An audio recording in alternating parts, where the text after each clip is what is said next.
from Patriots camp, in the official press conference, Floyd Mayweather announced his final fight on September 12th, and he declared that Andre Berto is a very worthy opponent while taking a shot at Manny Pacquiao.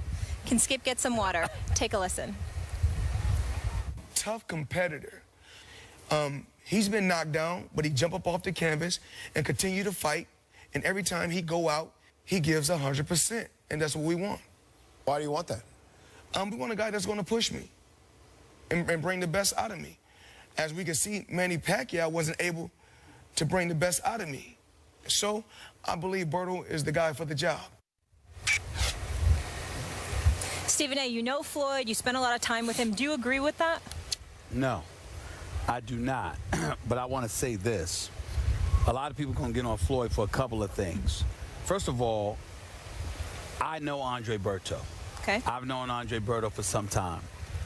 I have not been impressed with his record over his last 6 fights, which were 3-3. He started out 27-0. He was absolutely fantastic. I think he's a warrior, but the problem is when you're a warrior, ultimately you get hit a bit too much. I think a couple of people he has fought, they've hit him too much. And because of that, now I don't want to call him punch drunk. He still has speed, he still has power, but I don't think he's any match for Floyd Money Mayweather, and Floyd knows that. If Floyd thinks most people weren't a match for him, why the hell is he going to think Andre Berto is a match for him?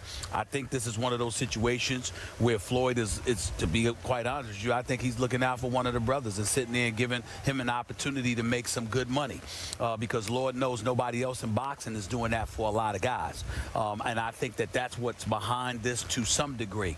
And I also believe no matter what they say, that he's going to come out and out of retirement, and he will fight again for fight number 50 after he wins this next fight. Even though, again, it's boxing, anybody could get caught. And Andre Berto is capable of catching somebody and hurting them. I don't think it will happen because I don't think he's in Floyd's class. But in the sport of boxing, never close your eyes to that possibility.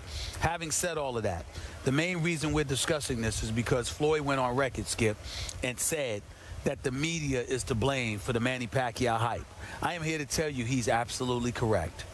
The media is responsible for the hype, me primarily included, as well as you. And I'm going to tell you why. Manny Pacquiao is great. Manny Pacquiao has speed. Manny Pacquiao has power. I may tease him about the fact that he got put to sleep by Juan Manuel Marquez, but that's only after I knew he was all right, because I certainly wasn't laughing when I saw him get dropped like that, because Manny Pacquiao is an incredibly nice guy and a good man. I just wished him the best. I didn't want him hurt. But he got put to sleep by Juan Manuel Marquez. Caught him with that straight right coming in. Put him to sleep. Manny Pacquiao, outside of that, has been nothing short of sensational and clearly number 2 on the list as the pound-for-pound greatest in the world for years and years and years. We know he's got speed. We know he's got power in both hands. We knew that he wanted Floyd. And our attitude was, well, we know what Floyd's going to do and we know what he can do. He's a boxer extraordinaire. He's a defensive magician in the ring. He doesn't take too many risks, etc. But Pacquiao was supposed to be the dude that was going to quell all of that. He was faster than Cotto. He was faster than Canelo Alvarez. He was smaller and considerably more elusive in a lot of people's eyes. So he was supposed to cause Floyd all of this problem. And on top of it all, because Floyd took his time about taking a fight, the Skip Baylesses of the world, Molly, was sitting up there calling him chicken flies, mocking him and disrespecting him and all this other stuff. There's only one me, so go ahead. That's right. There aren't plural. So all right. Just for the record. There we go. I like that. I like that. I agree. This man, Skip Bayless, was doing all of that. So you were so disrespectful to Floyd Money Mayweather. You contributed to the swell of momentum aimed in this direction where people were trying to say he was scared. People was trying to say he was running from Manny Pacquiao. People were trying to say what was going to happen to him once he got in the ring with Pacquiao. And so the hype evolved not around Floyd, but around what Manny Pacquiao was supposed to do to him. Both of you? No, it's my fault. No. I said it's mine too. It evolved around what Manny Pacquiao was supposed to do to him. Me, being the boxing, not the boxing aficionado, the likes of the Jim Lampleys of the world with my boy Max Kellerman and them, but on a lesser level, the boxing aficionado that I am, I knew what Floyd was going to do to him. I knew that Floyd was going to sit there and make him miss. I knew that Floyd was probably going to hurt his shoulder because he was going to miss about 400 times. I saw all of that coming. So I was sitting there saying what Floyd was going to do. Skip was swearing what Manny Pacquiao was going to do. Everybody in the media was jumping on that bandwagon, whether it was on my side or his side. So we did, as an institution, contribute to the hype because we thought Manny Pacquiao was going to put up a better display. That's what it was, because we always knew what fight Floyd was going to fight, but it was hyped because of what we thought Manny Pacquiao was going to do, and then he didn't end up doing it. So Floyd is basically saying, that's your fault. I told y'all I was going to go in the ring and give him a boxing lesson. Y'all believed all this hype that he was going to come and knock me out. Shame on y'all. And that's a good point on Floyd's part. It's a good point. This man across from me is unbelievable. First of all, now that you have dismissed Berto as a charity fight, I got to leave that alone for now. Not charity. Well, that's where you're going. You know, he's doing something for his brother. I get it. Okay, all right. Now let's get back to. I really think that's what let's he's get back to overhyping here. Talk about a slickster. This man across from me has omitted. I said. He's a New Yorker. He's from Queens. The key detail of this entire discussion. Look, I will give you this. The media did overhype Manny Pacquiao because of what the media did not know going into the fight, which was that Manny had not sparred for the month leading up to the fight, and that he asked for an injection, a pain-killing injection, on the night of the fight because he had a torn labrum in his shoulder that would immediately require surgery. You omitted that key detail. So how can you say that the media was overhyping the ring record of Manny Pacquiao? Do I have to remind you? Did we overhype what he did to De La Hoya, even though you say De La Hoya was shot? And he absolutely. Okay, but listen, he was just a flat-out dead man because that was a rout that night, and that was a boxing display that Pacquiao put on. Weight 145. Okay. Go ahead. What happened to Ricky Hatton at the hands of Pacquiao? Destroyed. All right. Destroyed. How about Miguel Cotto, a man that you have great respect for? I do. That was TKO in 12, and Cotto raved about Manny's power plus his speed, that he'd never encountered that much power plus speed in the ring. And then we start going to Clottey and Margarito, and remember Sugar Shane Mosley raved about Manny Pacquiao after that fight, after he got his butt beat. And then listen, Timothy Bradley, he lost twice. I don't care what you say. He lost twice, and he is a stud game fighter to me. And we agree there. He's the one. This is the man. You want to talk about you're in for a long night. You're going to be in for, and Floyd would have been in for a long night if he had taken Bradley in this fight instead of Berto. Bradley doesn't have power, but he can box, he can fight, and he can take a punch. I got a lot of respect for Timothy Bradley. And that first fight was the all-time robbery I have ever witnessed when they somehow gave it to Bradley over Pacquiao.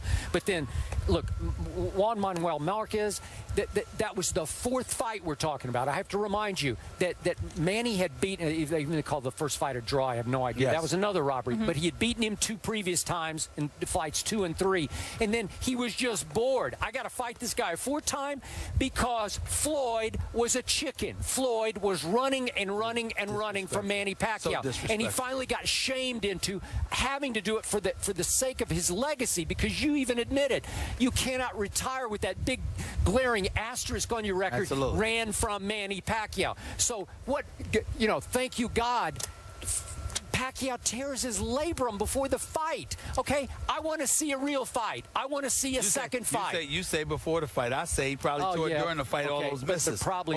Swings. So that's why he didn't spar for the whole month. If I swing and miss 400 times, I'd hurt my labrum too. All right, that's fine. But now Floyd is sitting back taking pot shots at Manny Pacquiao, saying, "Oh, he didn't push me to be my best." Yeah, Floyd, because you fought a one-arm fighter. Are you proud of that? Because I wouldn't be. I'd be ashamed of it. And if Floyd Mayweather Jr. does not rematch with Manny Pacquiao in fight number 50, he's going to be shamed again. He'll certainly be shamed from this position. I disagree. Let me tell you this. I believe that, and again, I'm on the record. Floyd cannot end his career fighting Andre Berto. That can't be your last fight on the books. And you know what? I don't believe he will. And I don't believe he will either. I think this, and I have no problem with him fighting Berto because it's a tune-up. If it's not a tune-up, that's an entirely different matter. But as long as he fights after after Berto, I'm not going to have any problem with this being a potential tune-up. It does not have to be Manny Pacquiao. I would prefer that it's Manny Pacquiao, but Manny Pacquiao needs to come and apologize to Floyd for sitting there and using that as a weak excuse. You ain't got no business. You showed up in the ring. You need surgery the next day, and it's not an excuse? Please. Are you kidding me? I'm not sure the surgery was the next day. I know that's what Bob Arum and probably Freddie Roach is saying, but I don't know that. Let me tell you something right now. I got no problems. And nobody, let me tell you something, you know anything about boxing, you're not going to have a problem with Mayweather fighting Canelo Alvarez or Cotto next instead of Manny Pacquiao. I got news for you. That's a mega fight if he fights one of those two. Stay the hell away from Triple G, Gennady Golovkin. Don't fight that boy. He's too big for you. Stay the hell away from him. But you're talking about Canelo or Miguel Cotto, absolutely, that would be a mega fight. And if you want to go to Macau and fight Manny Pacquiao, make sure you have folks that go to the doctor's office. Make sure that we see it on camera, the medical exams. We want to see the x-rays. We will. We want to make sure there's nothing torn,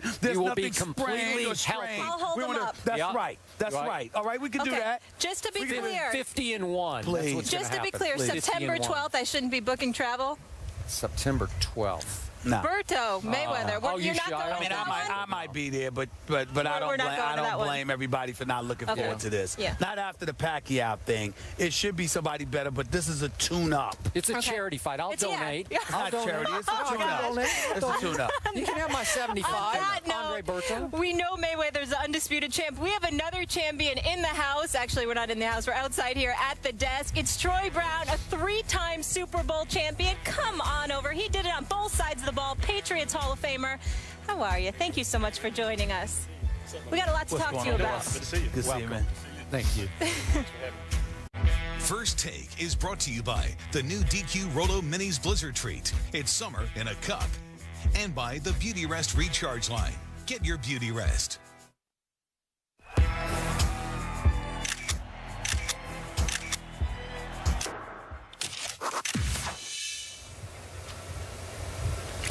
Devin McCourty won't be able to join us, but our next guest is a 10-year NFL vet. He led the Patriots last season with 8 sacks, but more importantly, he's now a Super Bowl champ. Defensive end Rob Ninkovich, thank you so much for joining us. That sounds nice. I like that. I figured you'd say that. I figured you'd say that. There's a good ring to it. A lot of hard work going into that one. So, again, I'm excited to add that to the resume.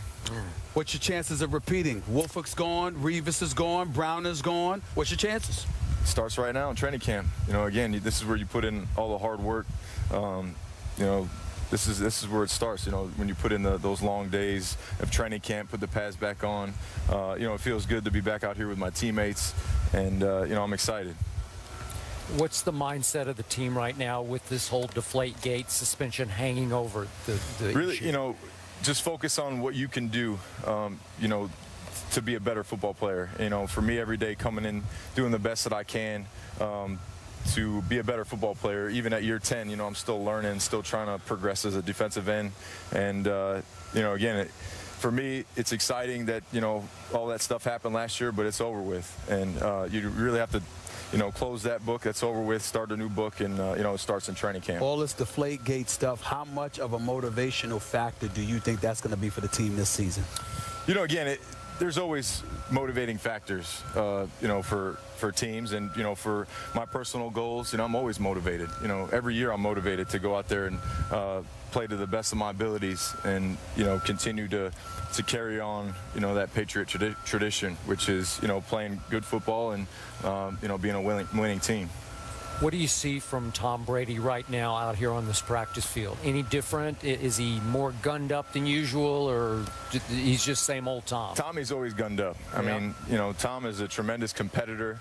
No matter what he's doing, he's competing. He's trying to be the best at what he does. So, every day he comes out here and, he holds everyone to a high standard. And, that's what it's supposed to be like, holding everyone accountable. Troy Brown was just on our desk, and he described him as pissed. Is that fair to say?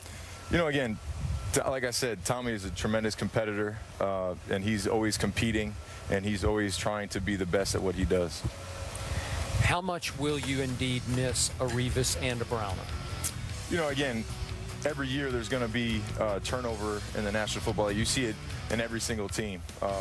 you know, there's guys coming, there's guys going, and, you know, really you just have to adjust, and you have to, you know, work hard in training camp with the guys that are here and move forward.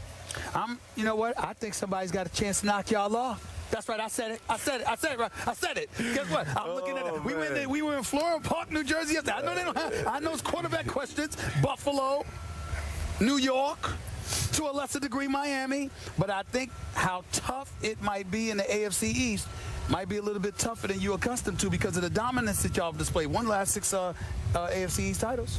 You know, there's always every Sunday is a tough football game. You know, every team in the league has tremendous football players. So, you know, to be a good football team, you have to practice well, you have to put in the time, you have to put in the effort, and, you know, I feel like we do that every year. You know, we put in the time, we put in the effort, we do the things that you need to do to win in this league. So, you know, again, this year's like no other year. You know, we're just going to come out here and we're going to work hard, and we're going to, you know, go out there and play good football. But isn't it fair to say, Mr. Ninkovich, that it's really about the fact that you have Tom Brady? That's why y'all ain't worried. Isn't that fair to say? You know, again, Tom is a tremendous quarterback. I love Tom as my quarterback, and you know, again, he's going to compete. And he's going to do like he always does, and that's beat Tom and play at a high level. Okay. Stephen A., this is the perfect New England Patriot. This is the perfect Belichick. Totally. He can You've play. adapted to the Patriot way. No. That's who he is. Beautiful. That's who he is. I'm not mad at him. You can just pepper him with questions all day long, and he will continue. Well, we're running out of time, so I can't. I wish I could, because I got some questions about that defense. I'll be here all day. Come on now. Got to take it game by game. That's right. He can One do that. game at a time. That's what happens when you're a Super Bowl champion. Yes, congratulations again on that. And our tour is over, guys. Back in Bristol on Monday. I want to say happy birthday to our producer, Brian Bork. Thank you so much. How old is he, 50? Yeah. Is he 50? I think it's a milestone one. I think it's dirty 30. Yep, I put you on blast. Sorry there. All right, back from Bristol, ESPN2 on Monday. Thank you to the Patriots, the Jets, the Bills for having us, our little AFC tour. And thanks to both of you gentlemen for being wonderful as always. Have a great weekend. Thank you for making it out here, man. Thanks, Appreciate man. it, man. Thank you so much.